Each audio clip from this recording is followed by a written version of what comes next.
Hello everyone, welcome back to our channel. तो आज की इस वीडियो में अर्धवार्षिक परीक्षा 2023 कक्षा 10 सामाजिक विज्ञान का प्रश्न पत्र लेकर आए हैं, जो आपके एक विद्यार्थी सुदीप्त तिवारी ने हमारे पास भेजा है। तो वो क्वेश्चन पेपर आज की इस वीडियो में हम सॉल्व करने वाले हैं।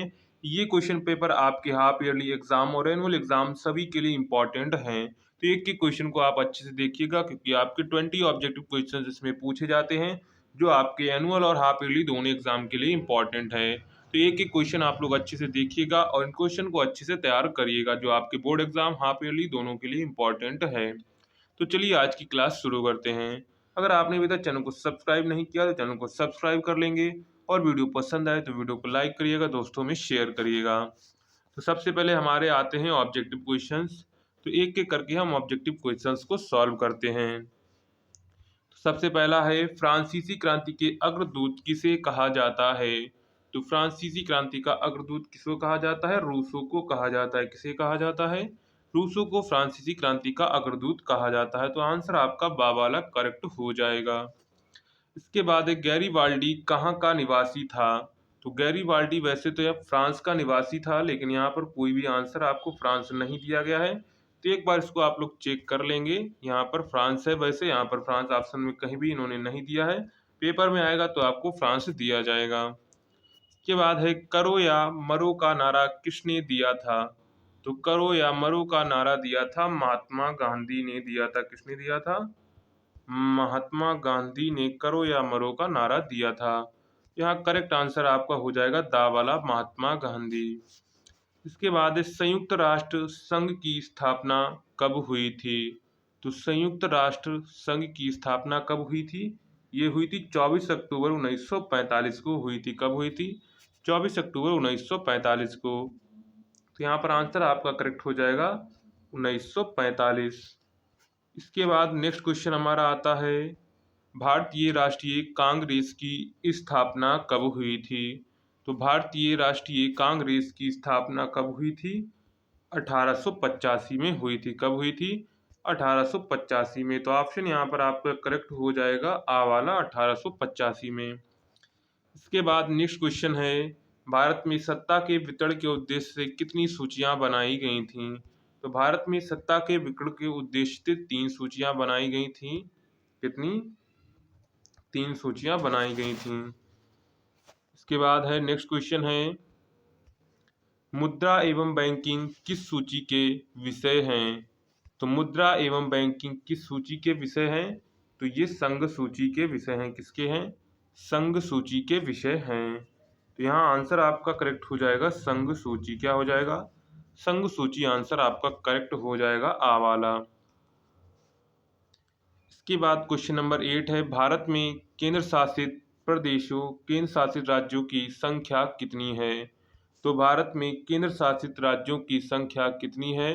तो भारत में केंद्र शासित राज्यों की संख्या वर्तमान में 8 है, और जो वैसे राज्य हैं तो वो टोटल 28 राज्य हैं। तो यहाँ पर आंसर आपका करेक्ट हो जाएगा दा वाला, 8। इसके बाद है, भारत में सबसे अधिक कौन सी भाषा बोली जाती है? तो भारत में सबसे अधिक कौन सी भाषा बोली जाती है? भारत में सबसे अधिक हिंदी भाषा बोली जाती है। कौन सी भाषा? हिंदी भाषा भारत में सर्वाधिक बोली जाती है। इसके बाद क्वेश्चन नंबर 10 हमारा आता है। तो क्वेश्चन नंबर 10 कह रहा है, श्रीलंका में निम्नलिखित में से कौन सा बहुसंख्यक वर्ग है? तमिल, ईसाई, सिंगली, मुस्लिम। तो श्रीलंका में बहुसंख्यक वर्ग कौन सा है? सिंगली है। कौन सा है?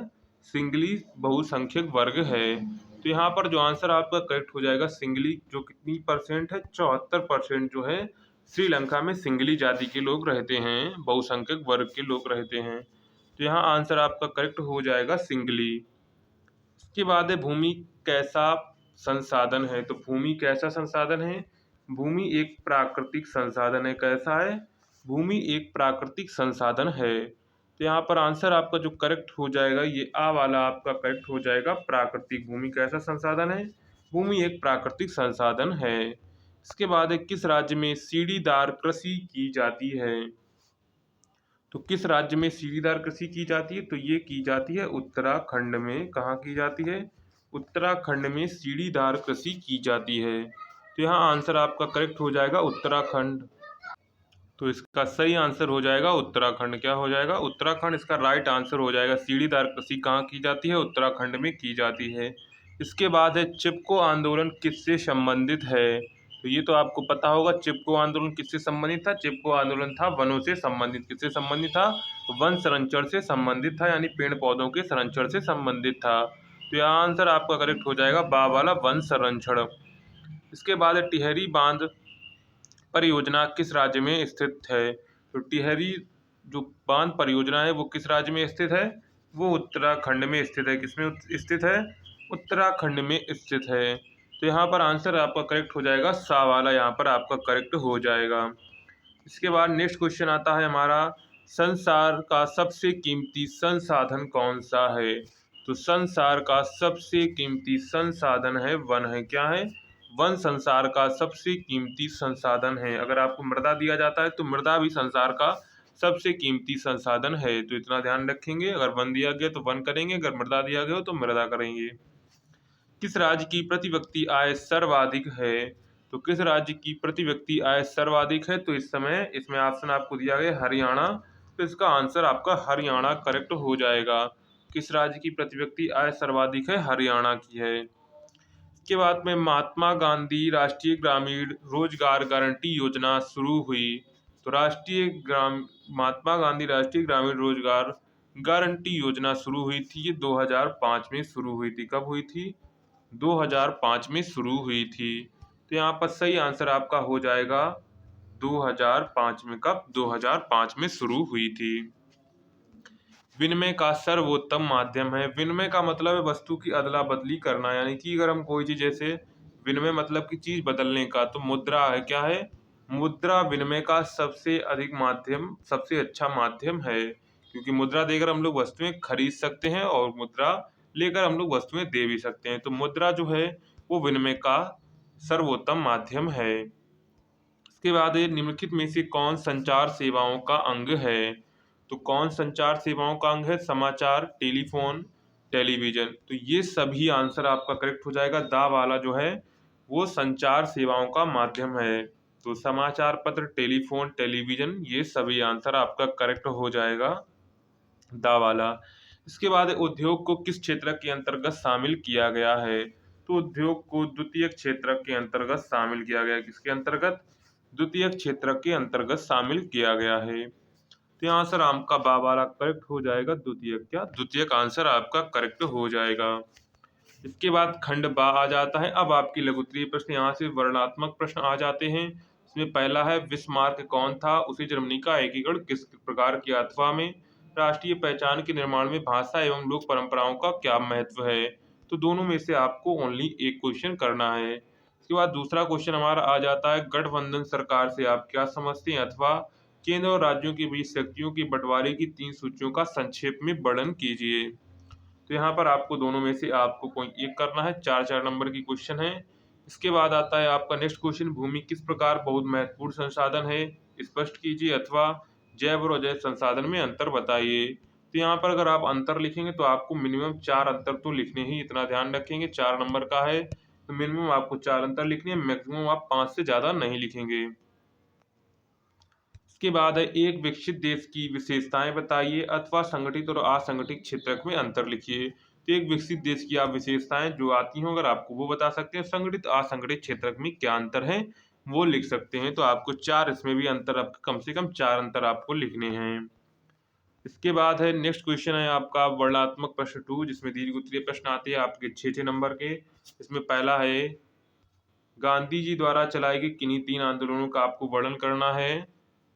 कर सकते हैं, आपको 3 तो पता ही होंगे। महात्मा गांधी के महामंदी के कारणों की व्याख्या आपको करनी है। तो इनमें से आपको दोनों में से कोई एक आपको करना है। 6 नंबर आपको इसको करने के मिलेंगे। इसके बाद संघवाद की प्रमुख विशेषताएं अथवा भारतीय लोकतंत्र के विकास में जाति, धर्म और लैंगिक मसले किस प्रकार अवरोध में हैं, तो स्पष्ट कीजिए। तो इन में से आपको कोई एक करना है और आपको 6 नंबर मिलेंगे। इसके बाद है, मृदा अपरदन किसे कहते हैं? मृदा अपरदन के कारण बताइए। अथवा में भारत में कृषि की प्रमुख समस्याओं का उल्लेख कीजिए।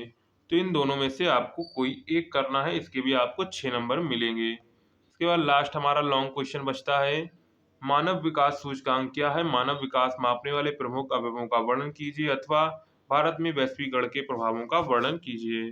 तो इनमें से आपको कोई दोनों में से कोई एक आपको करना है, आपको 6 नंबर मिलेंगे इसके करने के। तो इस प्रकार ये आपकी लॉन्ग 4 क्वेश्चन आते हैं 6-6 नंबर के, यानी कि 24 नंबर के आपके लॉन्ग आंसर हो जाते हैं। लॉन्ग में आपको पेपर में कम से कम तो 2 ढाई पन्ने से कम का लिखना नहीं है। उसके बाद मानचित्रकार आ जाते हैं। तो मानचित्रकार आपको स्थानों को, ये चिन्ह आपको यहाँ पर दिया गया, इस चिन्ह द्वारा आपको नाम सहित आपको दर्शाना था।